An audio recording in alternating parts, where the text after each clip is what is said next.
Assalamualaikum warahmatullahi wabarakatuh. Saya Anissa Pertiwi, NIM 21060004. Pada video kali ini saya akan menjelaskan mata kuliah teori ekonomi makro 2 Capture 9, itu tentang pengantar fluktuasi ekonomi, diambil dari buku Microeconomics edisi 7 bukunya Menkyu. Pada video kali ini saya akan membahas yang pertama, itu ada siklus bisnis. Pembahasan itu akan terkait dengan GDP, pengangguran, hukum Okun, dan indikator ekonomi. Selanjutnya itu akan membahas terkait permintaan dan penawaran agregat, yang mana akan membahas terkait persamaan kuantitas, pergeseran dalam kurva dari jangka panjang dan jangka pendek. Selanjutnya itu juga membahas terkait kebijakan stabilisasi, yang mana nantinya akan membahas terkait guncangan yang terjadi pada permintaan agregat ataupun penawaran agregat. Baiklah, yang pertama itu ada siklus bisnis. Siklus bisnis itu sendiri adalah fluktuasi jangka pendek dalam output dan kesempatan kerja. Sedangkan GDP adalah hal pertama yang akan kita analisis ketika menganalisis siklus bisnis, karena GDP adalah ukuran terbesar dari suatu kondisi perekonomian. Biro Penelitian Ekonomi Nasional mengatakan bahwa resesi bisa didefinisikan dengan suatu periode di mana ada dua penurunan berturut-turut pada GDP real. Dalam resesi, baik konsumsi ataupun investasi itu akan menurun. Namun investasi yang mana itu seperti perlengkapan bisnis, konstruksi, perumahan baru atau inventaris, bahkan itu akan lebih riskan untuk terkena penurunan. Selanjutnya terkait hukum Okun. Hukum Okun itu adalah hubungan negatif antara pengangguran dan GDP real ketika dalam masa resesi. Hukum Okun ini yaitu diciptakan oleh Arthur Okun, yaitu seorang ekonom. Secara singkat, hukum Okun dapat didefinisikan menjadi perubahan persentase GDP real itu adalah 3,5% dikali 2 kali perubahan tingkat pengangguran. Maksud 2 kali perubahan tingkat pengangguran itu yaitu ketika terjadi 2 kali resesinya tadi. Jika tingkat pengangguran tetap sama, maka GDP real yang tumbuh yaitu sebesar 3,5%. Untuk setiap poin persentase tingkat pengangguran meningkat, itu GDP real biasanya akan turun sebanyak 2% karena memiliki hubungan negatif. Jadi jika tingkat pengangguran naik dari 5 ke 8%, yaitu 3%, maka pertumbuhan GDP real itu bisa diperhitungkan sebagai berikut, yaitu 3,5% dikurang 2 dikali 8 dikurang 5%. Jadi 3,5% dikurang 6%, sehingga itu terjadi penurunan sebesar 2,5%. GDP akan turun 2,5% ketika perekonomian sedang mengalami resesi.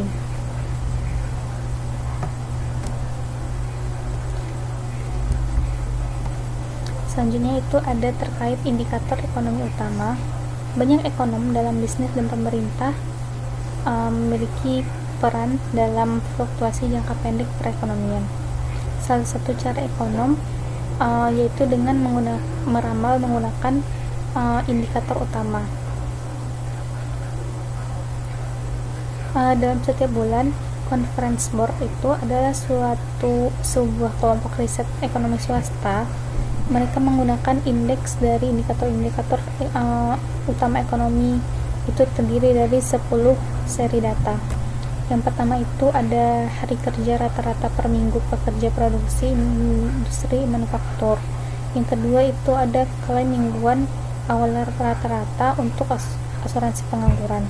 Yang ketiga yaitu pesanan baru, barang konsumen, dan material disesuaikan untuk inflasi. Yang keempat itu ada pesanan baru, barang modal, dan pertahanan. Yang kelima ada kinerja produsen. Yang keenam pemberian izin gedung baru. Yang ketujuh indeks harga saham. Yang kedelapan itu jumlah uang beredar atau M2. Ini juga disesuaikan untuk inflasi. Yang kesembilan penyebaran tingkat bunga antara surat utang berjangka 10 tahun dan surat utang berjangka 3 tahun. Dan selanjutnya itu ada indeks harapan konsumen. Membahas terkait horizon waktu pada makroekonomi,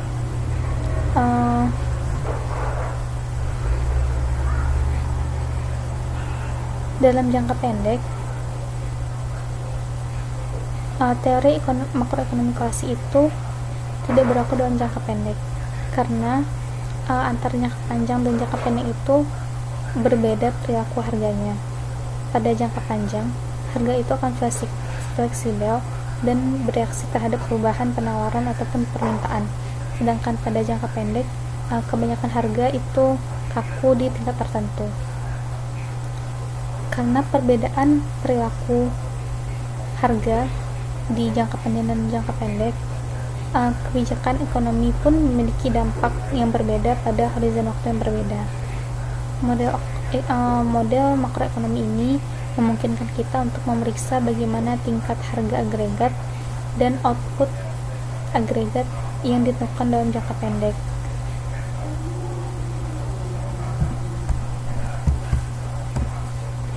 Yang pertama yaitu kita akan membahas terkait permintaan agregat. Permintaan agregat atau agregat demand ini adalah hubungan antara jumlah output yang diminta dengan tingkat harga secara keseluruhan. Ini menyatakan jumlah barang dan jasa yang ingin dibeli pada tingkat harga tertentu. Adapun teori kuantitas uang yaitu MV sama dengan PY, di mana M adalah jumlah uang beredar, V adalah perputaran uang, P adalah tingkat harga, dan Y adalah jumlah output. Maka tidak realistis dengan asumsi untuk memudahkan yaitu perputaran uang itu adalah konstan. Ketika memahami persamaan ini, kita perlu mengingat bahwa persamaan kuantitas itu dapat ditulis ulang dalam istilah penawaran dan permintaan untuk keseimbangan uang real, yang mana M per P itu sama dengan M per V kali B sama dengan K Y, di mana K ini adalah 1 per V. 1 per V ini menjadi parameter penentu berapa banyak orang ingin memegang uang setiap pendapatannya. Persamaan ini juga menyatakan bahwa penawaran keseimbangan uang atau M per P ini sama dengan permintaan, dan permintaan itu adalah proporsional terhadap output. Asumsi bahwa perputaran konstan sebanding dengan asumsi permintaan konstan itu akan menimbulkan keseimbangan uang real per unit output. Selanjutnya, adapun kurva dari permintaan agregat itu seperti terlihat di layar. Kurva permintaan agregat itu menunjukkan hubungan negatif antara harga dengan jumlah output yang diminta.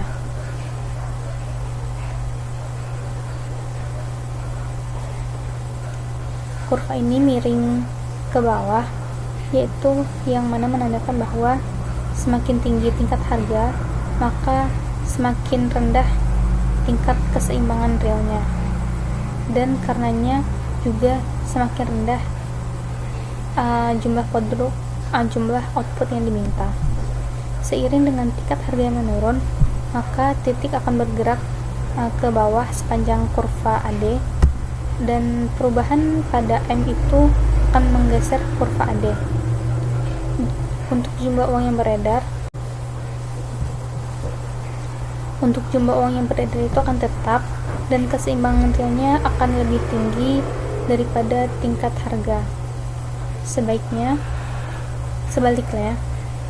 jika tingkat harga lebih rendah, maka keseimbangan uang realnya itu akan lebih tinggi.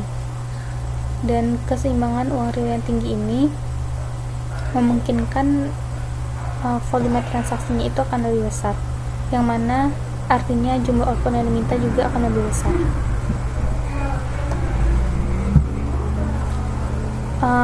Adapun ini pergeseran kurva permintaan.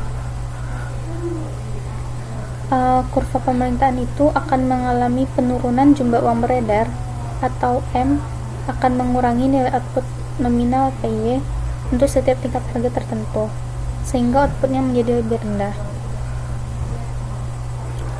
Ketika uang yang beredar ini berkurang jumlahnya di masyarakat, maka tentu saja daya beli masyarakat juga rendah. Ketika daya beli masyarakat rendah, makanya jumlah output yang diminta masyarakat akan juga semakin menurun. Dengan menurunnya tingkat harga,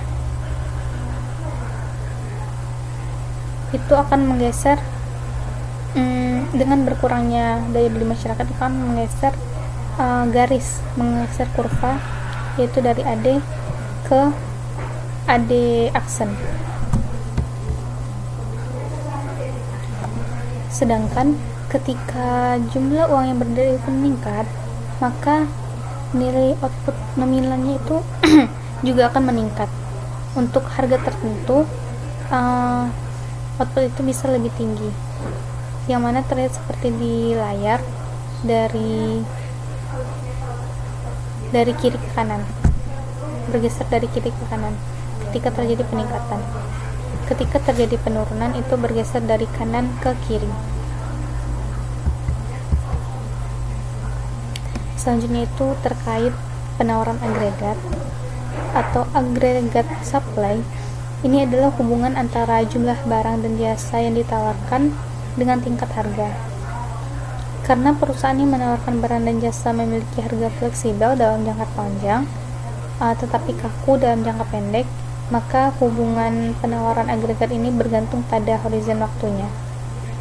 Ada dua kurva penawaran agregat ini, yaitu kurva yang jangka panjang atau long run aggregate supply curve, adapun dan juga kurva jangka pendek, yaitu short run aggregate supply curve. Kita akan membahas terkait bagaimana membuat transisi dari jangka pendek ke jangka panjang. Itu kita pertama-tama membuat kurva jangka panjangnya dulu. Kurva penawaran agregat vertikal ini adalah kurva penawaran agregat yang digunakan dalam jangka panjang. Karena model klasik menggambarkan sebagaimana perekonomian berjalan dalam jangka panjang, kita dapat mengambil kesimpulan bahwa kurva penawaran agregat jangka panjang ini dari model klasik. Karena dalam model klasik, output tidak bergantung pada tingkat harga.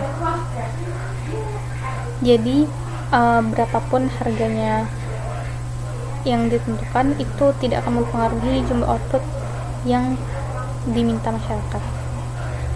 Jumlah output yang diproduksi ini bergantung pada jumlah tertentu dari modal dan tenaga kerja dan teknologi yang tersedia, sehingga output ini sama dengan fungsi dari kapital dan labor, atau bisa dikatakan Y bar. Kurva vertikal ini menyatakan bahwa perubahan tingkat harga ini tidak akan berdampak lama pada kesempatan kerja penuh. Selanjutnya itu kurva penawaran agregat ini telah memenuhi dikotomi klasik karena menunjukkan tingkat output yang tak bergantung pada jumlah uang beredar. Tingkat output jangka panjang ini atau Y disebut dengan kesempatan kerja penuh atau tingkat output alami. Ini adalah tingkat output di mana sumber-sumber daya perekonomian dikaryakan sepenuhnya atau lebih realistis. di mana pengangguran berada pada tingkat wajarnya. Penurunan uang yang beredar menggeser kurva agregat dari bawah ke atas, dari AD ke AD aksen. Karena kurva agregat supply ini berbentuk vertikal dalam jangka panjang, maka penurunan AD tentunya mempengaruhi tingkat harga, tetapi tidak dengan tingkat output. Selanjutnya itu ada kurva penaruhan agregat horizontal untuk jangka pendek. Ingat, ketika kurva penawaran agregat vertikal tadi mengasumsikan bahwa perubahan tingkat harga tak akan berdampak lama pada Y atau pada output, yang mana ini menjadi model untuk memeriksa jangka panjang. Tapi kita juga butuh teori untuk jangka pendek.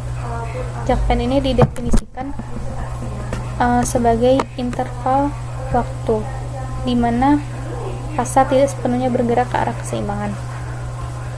Dengan pendekatan sederhana tapi berguna, yaitu asumsi di mana kekakuan harga jangka pendek berarti itu menandakan bahwa penawaran agregat itu bersifat datar sifatnya, kurvanya dalam jangka pendek.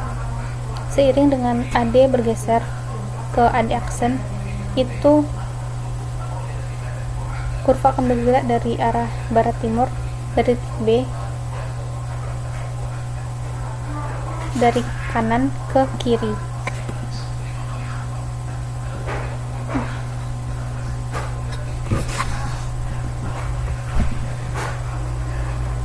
Namun dalam jangka panjang itu akan bergerak dari titik B, dari tengah ini ke atas, sejajar dengan garis kurva jangka panjang, sehingga ini kita dapatkan equilibrium jangka panjang itu ketika perpotongan antara kurva penawaran agregat jangka panjang dengan kurva permintaan agregat jangka pendek. Kenapa terjadi perpotongan? Karena pada titik ini harga-harga telah disesuaikan. Selanjutnya itu terkait penurunan permintaan agregat. Penurunan permintaan agregat itu terjadi di jangka panjang, itu biasanya disebabkan oleh penurunan jumlah uang yang beredar. Itu akan menggeser titiknya dari titik tengah ke sebelah kiri.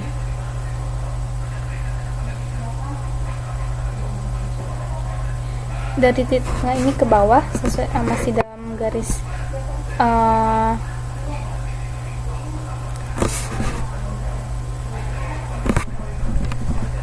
selanjutnya itu adalah kebijakan stabilisasi. Perubahan eksogen pada penawaran atau permintaan agregat ini disebut sebagai guncangan. Guncangan yang mempengaruhi penawaran agregat ini disebut guncangan penawaran, supply shock. Guncangan yang mempengaruhi permintaan agregat itu disebut demand shock. Guncangan-guncangan ininya nanti akan mengganggu perekonomian dalam mendorong output, dan pengangguran akan semakin meningkat. Tujuan dari model penawaran atau permintaan agregat ini adalah untuk membantu menjelaskan bagaimana guncangan yang menyebabkan fluktuasi ekonomi ini. Ekonom memakai istilah kebijakan stabilisasi, stabilization policy. Ini merujuk pada aksi kebijakan yang diambil untuk mengurangi tekanan fluktuasi ekonomi jangka pendek. Kebijakan stabilisasi ini mencoba memperkecil siklus bisnis dengan menahan output dan kesempatan kerja sedekat mungkin dengan tingkat alamiah.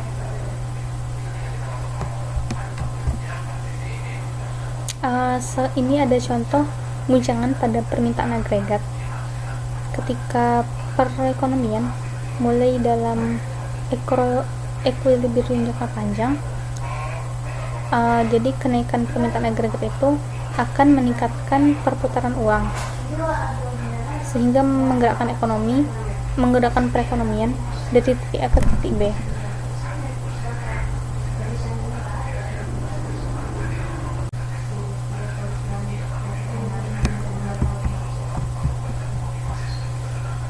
Selanjutnya kita akan membahas terkait guncangan pada penawaran agregat. Perekonomian ini dimulai dari titik A,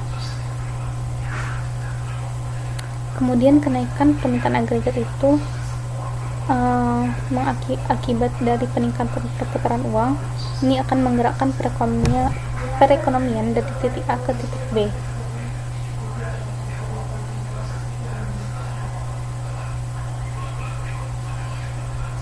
Titik A ini yang di bawah, titik B ini yang ada aksennya,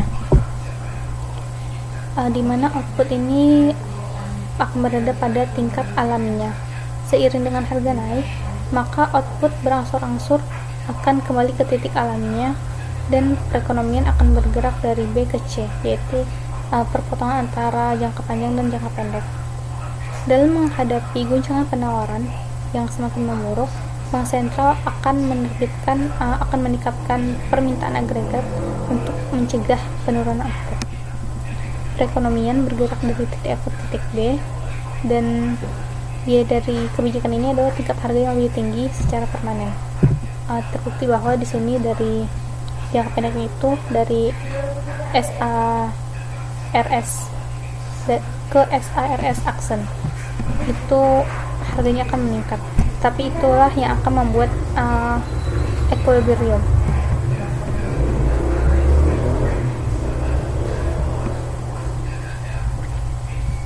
Baiklah, hanya sekian terkait materi pengantar fluktuasi perekonomian dapat saya sampaikan. Saya mohon maaf apabila ada kata-kata saya yang salah, keliru, ataupun yang lainnya. Semoga ini dapat bermanfaat. Saya akhiri dengan wassalamualaikum warahmatullahi wabarakatuh.